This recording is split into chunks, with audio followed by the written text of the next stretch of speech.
हर हर महादेव। प्रिय मित्रों, 29 जुलाई 2025 नाग पंचमी के दिन एक लोटा कच्चे दूध से कर लेना, यह एक महा उपाय होगी।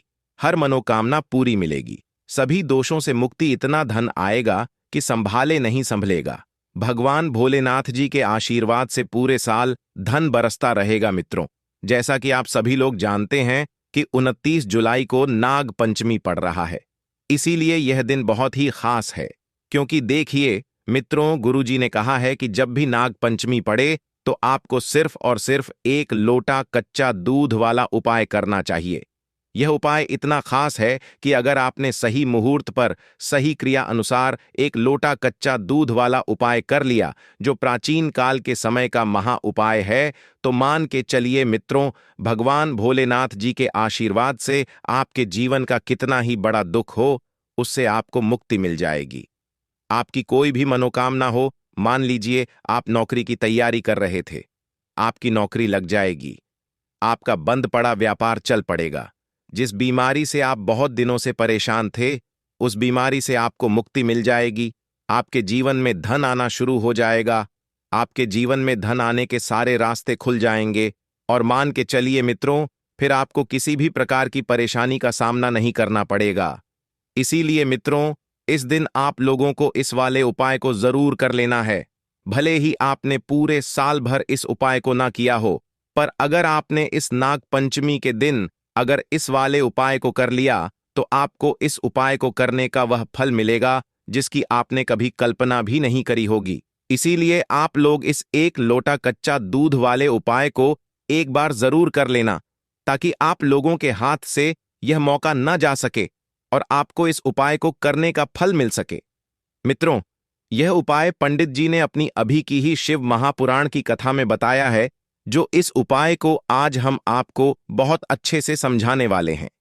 इस वीडियो को देखने के बाद इस उपाय को समझने के लिए आपको कोई और वीडियो को देखने की जरूरत नहीं पड़ेगी। तो चलिए मित्रों, उपाय को शुरू करते हैं। उससे पहले है भगवान भोलेनाथ आपके इस वीडियो को जो भी लाइक और चैनल को सब्सक्राइब करें, उसके जीवन में कभी दुख दर्द मत आने देना। साथ ही साथ कमेंट बॉक्स में 5 ओम नमः शिवाय जरूर लिखें, ताकि भगवान भोलेनाथ जी की कृपा आप सभी को प्राप्त हो सके।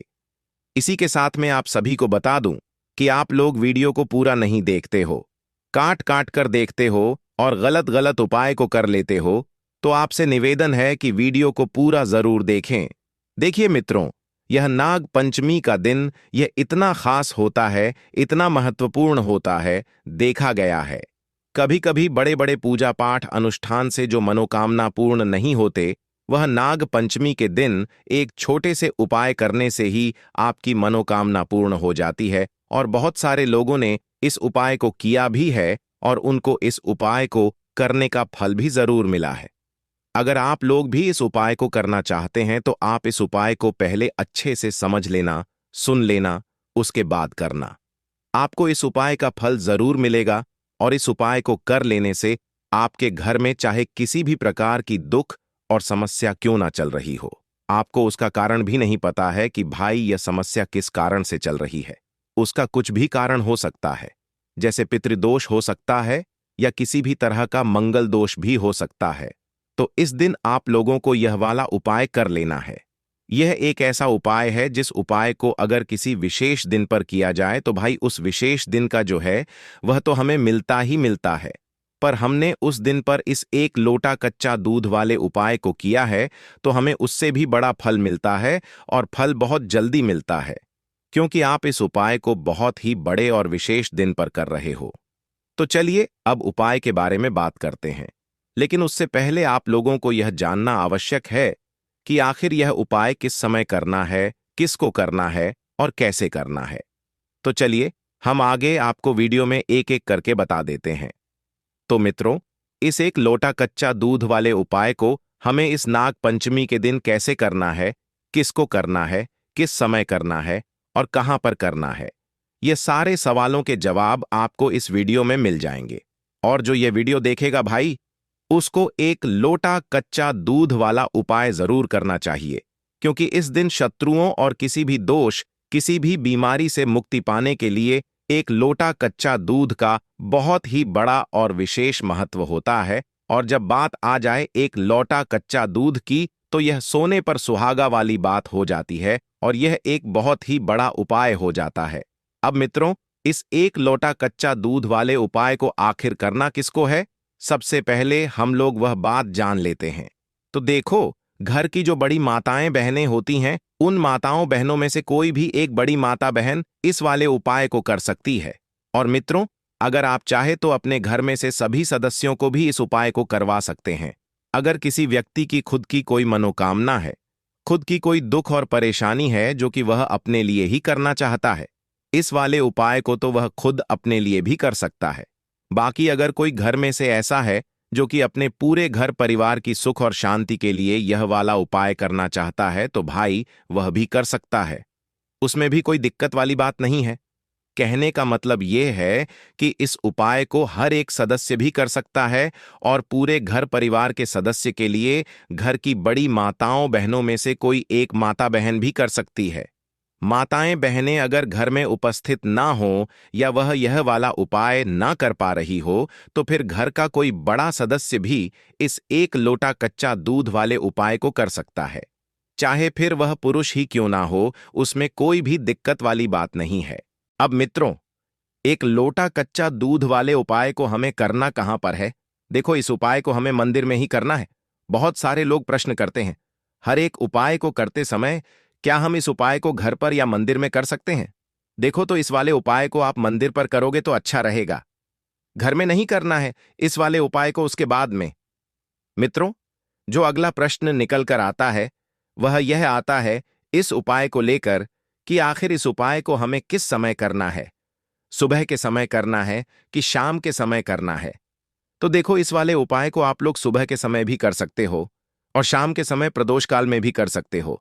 अब अगर आप पूछो कि भाई साहब, सबसे उत्तम समय कौन सा रहेगा इस एक लोटा कच्चा दूध वाले उपाय को करने का, तो हम आपसे बस यही कहेंगे कि इस उपाय को आप शाम के समय करेंगे तो ज्यादा बेहतर होगा, क्योंकि नाग पंचमी का दिन है और इस दिन प्रदोष काल के बहुत महत्व होता है। बाकी अगर सुबह के समय भी करेंगे तो भी अच्छा होगा, उसमें कोई भी दिक्कत वाली बात नहीं है। तो अब मित्रों, जो अगली सबसे बड़ी और महत्वपूर्ण बात आती है वह ये आती है कि सुबह अगर हम उपाय को करेंगे तो हमें कितने बजे से लेकर कितने बजे तक के बीच में करना है, और शाम के समय प्रदोष काल में करेंगे तो हमें कितने बजे से लेकर कितने बजे के बीच में करना है। तो देखो, सुबह जितनी जल्दी हो सके आप उपाय को करने की कोशिश करना। बाकी अगर किसी कारणवश लेट भी हो जाओ, थोड़ी देर भी हो जाए तो देखो, सुबह जितनी जल्दी हो सके आप उपाय को करने की कोशिश करना। बाकी अगर किसी कारणवश लेट भी हो जाओ, थोड़ी देर भी हो जाए, तो 10 या 11 बजे तक भी आप उपाय कर लेना, पर 12 बजे से ज्यादा देरी ना हो। ठीक है, इस बात का ध्यान रखना। उसके बाद में मित्रों, अगर शाम के समय प्रदोष काल की बात करें, प्रदोष काल का जो समय है होता है वह शाम के 6 बजे से शुरू हो जाता है। मतलब शाम के 6 बजे से लेकर रात के 7 बजे के बीच का जो समय होता है, यह समय प्रदोष काल का समय होता है। इस उपाय को 7 बजे या 8 बजे के बीच में भी कर सकते हो। मतलब शाम के 6 बजे से रात 8 बजे के बीच में आप कभी भी इस वाले उपाय को कर सकते हो, उसमें कोई भी दिक्कत वाली बात नहीं है। परंतु 29 जुलाई नागपंचमी के दिन कोशिश करना कि समय के अंतर्गत ही कर लो। किसी कारणवश न कर पाओ तो थोड़ा देरी से भी कर सकते हो। तो चलिए, अब हम अपने सबसे पहले उपाय की बात कर लेते हैं। तो जिस दिन नाग पंचमी मंगलवार को आती है, वह दिन सिर्फ पूजा का नहीं होता, वह एक पुरानी भूल की क्षमा मांगने का दिन होता है। हम सबके जीवन में कुछ ना कुछ ऐसा जरूर होता है जो हमने सीधे नहीं किया, लेकिन उसकी वजह से किसी ने फुफकार मारी, कोई बात झर बन गई, कोई रिश्ता कट गया, कोई सपना बुझ गया। और यह जो नाग पंचमी है ना, यह उसी पुराने कटाव पर हल्का दूध डालने का दिन है। न चिल्लाकर न बताकर, बस चुपचाप। इसके लिए आपको कोई कथा नहीं सुननी, कोई दीपक नहीं जलाना, कोई मंत्र नहीं पढ़ना, सिर्फ सुबह उठना है। उस दिन सूरज थोड़ा तेज निकलता है, गर्मियों जैसा नहीं, लेकिन सावन की नमी से भरा हुआ। आपको सूरज निकलने से पहले उठ जाना है। अगर नींद खुद नहीं टूटे तो गलती आपकी नहीं, लेकिन उस दिन उपाय नहीं करना है। जिस दिन नींद बिना अलार्म के टूटे, उसी दिन को बुलावा मानिए। उठते ही आप बिना किसी से बोले सीधे अपने किचन में जाइए। वहां रखा एक साफ लौटा उठाइए। ध्यान रहे वह लौटा कोई नया चमकता हुआ ना हो, बल्कि पुराना हो, रोजाना इस्तेमाल होने वाला, क्योंकि उसी में आपकी आदतों की छाया होती है। अब उसमें दूध भरिए, उबला हुआ नहीं, बिल्कुल कच्चा, ना ठंडा किया हुआ फ्रिज वाला, ना गर्म किया हुआ, जैसे है वैसा ही। दूध डालते हुए मन में एक बार बोलिए, जैसा तू है वैसा ही मैं भी हूं, बिना पकाया, बिना सजा धजा। अब इस लोटे को आप अपने दोनों हाथों में लेकर अपने घर से बाहर निकल जाइए। ना कोई थैली में रखिए, ना कपड़े से ढकिए। जैसे कोई अपने हाथ में पानी लिए चलता है, वैसे ही आप जहां भी हैं, गांव, कस्बा, शहर, उस जगह का सबसे पुराना पेड़ या वीराना ढूंढिए। मंदिर जाना जरूरी नहीं है, लेकिन ध्यान रहे वह जगह ऐसी हो जहां आप अकेले हों, कोई आपकी पूजा ना देख रहा हो, ना समझ रहा हो कि आप क्या करने आए हैं। रास्ते में कोई देखे तो भी कुछ मत कहिए, ना मुस्कुराइए, ना नजरें मिलाइए। आप उस वक्त अपने और नाक के बीच एक चुपचाप का रिश्ता बना रहे होते हैं। अब उस जगह पर पहुंचकर उस पेड़ या जमीन को देखिए गौर से, जैसे कोई पुराना चिट्ठी पढ़ रहा हो, जिसे समझने के लिए शब्द नहीं, सिर्फ मन चाहिए। वहां खड़े होकर 3 गहरी सांस लीजिए और हर बार दूध के लोटे को अपने सीने से थोड़ा और करीब कर लीजिए, जैसे आप कोई गुप्त बात कहना चाहते हो। अब अपनी आंखें बंद कीजिए और बिना किसी मंत्र के बस मन ही मन बोलिए, जो मेरे जीवन में कट गया, जो मेरे शब्दों से झर बन गया, जो मेरी चुप्पी से किसी को डस गया, आज मैं उसे तेरे चरणों में रख रहा हूं, नागदेव। इसके बाद धीरे धीरे लौटे से दूध गिराना शुरू कीजिए। एक पतली धार में, झटके से नहीं, पूरी धार खत्म होने तक आप बोलते रहिए, मन ही मन, यह तेरे लिए नहीं है, यह उस तकलीफ के लिए है जिसे मैं शब्द नहीं दे पाया, यह उस रिश्ते के लिए है जो मेरी नासमझी से मर गया, यह उस डर के लिए है जो मुझे हर रात दसता है, यह उस दिन के लिए है जब मैंने किसी की बात को झर समझ लिया, और यह उस गलती के लिए है जिसे मैंने कभी अपनी गलती माना ही नहीं। दूध जब पूरा गिर जाए तो लौटे को नीचे रख दीजिए, जमीन से हल्के से छुआइए जैसे प्रणाम करते हैं, और फिर बिना पीछे देखे वहां से उठाइए। अब जब आप उस जगह से लौट रहे हो जहां आपने दूध अर्पित किया, तो रास्ते में ना तो किसी से बात करनी है, ना कोई फल या प्रसाद खरीदना है, और ना ही किसी की आंखों में आंख डालनी है। रास्ते में आपकी जुबान पर सिर्फ मौन होना चाहिए, लेकिन मन में चल रहा हो, अब कुछ मेरा नहीं है, अब जो भी होगा वह उसके द्वारा तय किया जाएगा। घर लौटकर आपको सबसे पहले जिस लोटे में दूध ले गए थे उसे देखना है, ध्यान से देखना है। वह अब सिर्फ एक बर्तन नहीं रहा, वह एक साक्ष्य बन चुका है। उसे धोने से पहले आप एक कटोरी पानी में थोड़ा सा नमक मिलाइए और उसमें उस लोटे को 3 बार घुमाइए, जैसे आप कोई चीज ठीक करना चाहते हो।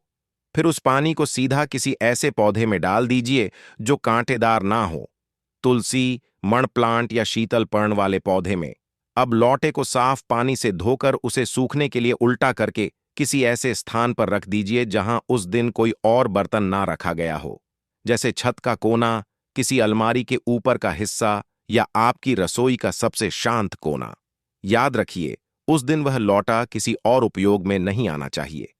यह उसका विश्राम दिन होता है, जब वह आपके जीवन की थकावट को सोख चुका होता है। अब नहा धोकर अपने पूजा स्थान पर जाइए, वहां जाकर एक दिया जलाइए, लेकिन उसमें घी नहीं, सरसों का तेल हो, और बत्ती कोई सूती कपड़े की होनी चाहिए जो आपने खुद घुमाकर बनाई हो। उस दिए को जलाकर आप कोई मंत्र मत पढ़िए, कोई आरती मत कीजिए, बस उसके सामने बैठिए और धीरे धीरे आंखें बंद कीजिए। फिर मन में 5 बातें दोहराइए। पहला, आज मैंने किसी का नुकसान नहीं चाहा। दूसरा, आज मैंने जो किया वह दिखावे के लिए नहीं था। तीसरा, आज मैं किसी और को दोष नहीं दूंगा। चौथा, आज मैं जो मांगूंगा वह सिर्फ भीतर की शांति होगी। पांचवा, आज के बाद मैं हर चीज को स्वीकार करूंगा, चाहे वह जैसी भी हो। अब इस दीपक की लौ को ध्यान से देखिए और एक एक कर अपनी 5 समस्याओं को उसमें झोंकते रहिए। मन ही मन, कोई ऊंची आवाज नहीं, कोई भावुकता नहीं, बस एक शांत संकल्प की तरह, जैसे कोई मां अपने बेटे को दूर भेजते वक्त आंख नहीं दिखाती पर मन से छोड़ देती है। अब आपको इस पूरे उपाय के बाद अगले 3 घंटे तक किसी भी बहस, बातचीत या मांग में शामिल नहीं होना है। अगर कोई कुछ मांगे तो शांत भाव से दीजिए, अगर कोई टोके तो सुनिए लेकिन जवाब नहीं दीजिए। नाग पंचमी का अर्थ ही यही होता है, फन उठाना नहीं, फन समेट लेना। और यह जो आपने दूध चढ़ाया है, यह दूध दरअसल आपके मन की कड़वाहट को ठंडा करता है। अब अगले दिन सुबह जब आप उठे तो सबसे पहले उस लौटे को देखिए जो आपने सूखने रखा था। अगर उसमें कोई बूंद बच गई हो, कोई निशान दिखे, कोई गंध बाकी हो, तो समझ जाइए कुछ तो था जो पूरी तरह निकला नहीं। ऐसे में उस लोटे को फिर से 3 बार सामान्य पानी में घुमाइए और उस जल को किसी सूखे पौधे को दीजिए, क्योंकि जो बच गया वह अब किसी और की मिट्टी में उपयोगी बनेगा। अब इस उपाय के बाद आने वाले 7 दिनों तक आपको 5 बातों का ध्यान रखना है। पहली, कोई भी वाद विवाद नहीं करना है, चाहे कितना भी सही क्यों ना हो। दूसरी, कोई भी पुरानी बात दोहरानी नहीं है, खासकर वह जो आपको दुखी करती हो। तीसरी, किसी भी जहरीली भाषा से बचना है, जैसे कटाक्ष, ताना, व्यंग्य, यह शब्द भी नाग होते हैं। चौथी, किसी भी जरूरतमंद को मना नहीं करना, चाहे वह मदद छोटी हो या बड़ी, यह नागदेव को अर्पण का दूसरा रूप होता है। पांचवी, इस उपाय के बारे में किसी से बात नहीं करनी है, क्योंकि जो बताया जाता है वह कमजोर हो जाता है। और अगर आने वाले दिनों में आपको कोई सपना दिखे जिसमें सांप हो या कोई नदी में बहता हुआ लौटा या दूध छलकता हुआ दिखे, तो घबराइए मत। ये संकेत हैं कि आपका संदेश मिल गया है। और हां, अगर कोई पुराना शत्रु खुद ब खुद आपसे माफी मांगे या कोई पुराना रिश्ता अचानक शांत हो जाए, तो उसे चमत्कार मत कहिए, उसे उत्तर कहिए, क्योंकि जो दूध आपने चढ़ाया था वह केवल जमीन पर नहीं गिरा था, वह आपकी नियति के सिर पर गिरा था। अब यही उपाय आपको हर वर्ष नहीं करना है, बल्कि तब करना है जब नाग पंचमी मंगलवार को पड़े या जब जीवन में लगे कि अब कोई और रास्ता नहीं बचा। यही उपाय उन क्षणों के लिए है जब आपका अपना शब्द भी झर बन गया हो, जब चुप रहना भी काटने लगे और जब दिल करे कि अब सिर्फ शांति चाहिए बिना किसी कीमत के। अब उपाय पूरा हुआ। कोई समापन मंत्र नहीं, कोई आरती नहीं, कोई कथा नहीं। बस अब आपको इतना करना है कि जो सीखा उसे अपनी आदत बना लीजिए, क्योंकि नाग पंचमी का दूध सिर्फ पेड़ की जड़ में नहीं जाता, वह आपके भाग्य की जड़ तक जाता है, और वहां से जो कुछ भी निकलेगा वह अब आपके पक्ष में होगा, चाहे वह धीमे आए मगर आएगा जरूर। तो चलिए अब हम अपने अगले उपाय की बात कर लेते हैं। तो आज की इस वीडियो में आप लोगों को नाग पंचमी के दिन वह ऐसी कौन सी 5 गलतियां हैं जो आपको भूल कर भी नहीं करना चाहिए, एवं सावन सोमवार व्रत के दिन आपको क्या खाना चाहिए और क्या नहीं खाना चाहिए, जिससे परिवार में कालसर्प दोष ना लगे। और इस नाग पंचमी व्रत के दिन किए जाने वाले 4 से 5 विशेष उपाय भी बताऊंगा, और आपको इस दिन किन किन बातों का ध्यान रखना है, और इसी के साथ इस महीने आपको कौन से 5 काम करने से बचना चाहिए। यह सारी जानकारी हम आपको इस नाग पंचमी की छोटी सी प्यारी सी वीडियो में देंगे। इस वीडियो को देखने के बाद आपको किसी और चैनल पर कोई और वीडियो देखने की जरूरत नहीं पड़ेगी। तो चलिए मित्रों, वीडियो में आगे बढ़ते हैं। अगर आप भी चाहते हैं कि जीवन भर भोलेनाथ का आशीर्वाद आप पर सदैव बना रहे, तो वीडियो को लाइक करें, चैनल को सब्सक्राइब करें और कमेंट बॉक्स में हर हर महादेव, जय नाग देवता जरूर लिखें। जो पहली बार हमारी वीडियो को देख रहे हैं वह चैनल को सब्सक्राइब जरूर ही करना, ताकि इसी प्रकार की और भी ज्ञानवर्धक जानकारी आप तक पहुंच सके।